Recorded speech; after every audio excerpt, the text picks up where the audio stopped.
Mga nag-iisip na kami nga ay mapera, tingnan nyo naman kumarites, hanggang ngayon ay bike pa rin talaga yung service ni Jowa sa pagpasok sa trabaho. Wala pa nga kaming kakayanan bumili ng motor dahil ang inuuna nga po namin ay magbayad muna ng mga utang. Ito nga po yung nag-uwi si Jowa ng kanyang gagamitin nga po doon sa aking pinapagawa na lagayan ng mga powder. At ito naman yung video na nag-unbox nga po ako ng mga parcel. Marami na nga rin po nagsasabi sa amin na kailangan na nga namin kumuha ng motor para naman nga po hindi na daw siya mahirapan sa service niya. Nyo ba na simula na naging kami ay bike na talaga yung service niya kahit nung college pa. Pinupuntahan niya ako sa school at isasabay pag-uwi ay umaangkas nga po ako sa bike niya. Nahihiya ba ako nun? Syempre hindi. Simula dati ay practical na talaga kaming dalawa.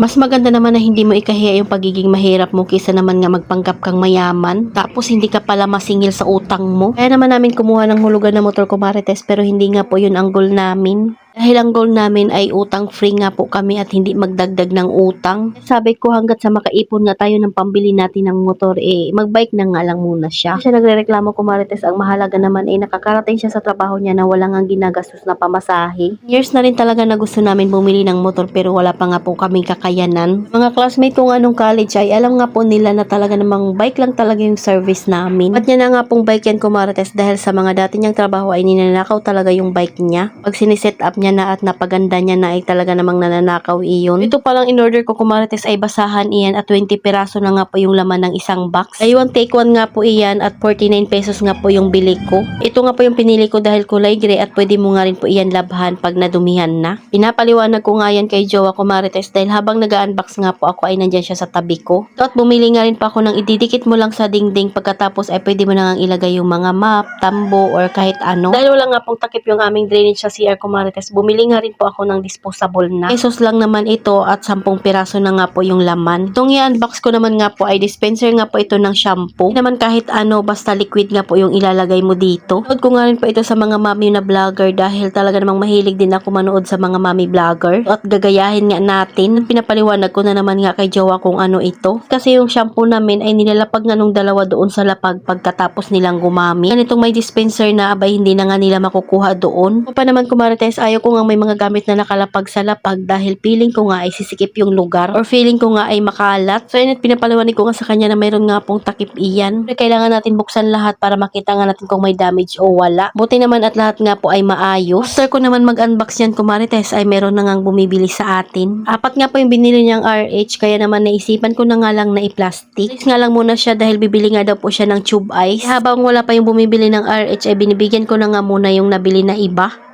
Daming laman yung tindahan namin pero wala nga kaming pera. Dahil yung kakarampot naming pera ay nasa tindahan kaya yung umuutang ay pasensya na. Sa totoong buhay, kahit may tindahan ka, hindi ibig sabihin nun ay mapera na kami. Nagkakasya lang din talaga namin sa aming mga gastusin at syempre sa aming mga puhunan. Kaya yung iniisip nga ng iba na hindi nga ako malapitan ay totoo nga po iyon. Totoo lang ay nagbabudget lang din talaga kami dahil gusto rin naman namin na mabili yung mga gusto ng mga anak namin. Beses na rin naman kami nagiging mabait kaya lang minsan ay hindi talaga nababayaran. Perang napapautang namin. Noong 2024 at 2025, hindi na rin talaga kami basta-basta nagpapahiram. Kaya yung tindahan namin nga po ay kahit papaano ay dumami yung laman. Naman sa utang sa tindahan ay may limit lang talaga. So bago nga po umalis yung customer, ang sabi ko sa kanya ay bilangin ng maayos yung sukli. Kanina nga po ay sumubok siyang magdagdag sa utang niya. Ang sabi ko nga sa kanya ay tama na muna at bayaran na muna yung 2 gin. Ayan, bumili pa rin naman siya sa akin ng 4 na Red Horse at 1 Coke. Kailangan mo rin talaga ipaintindi sa customer natin na hindi nga pwede na laging utang. So ayun lang muna kumarites. Salamat sa panonood. Follow for more. God bless us. At sana i-share nyo na nga rin po itong aking video.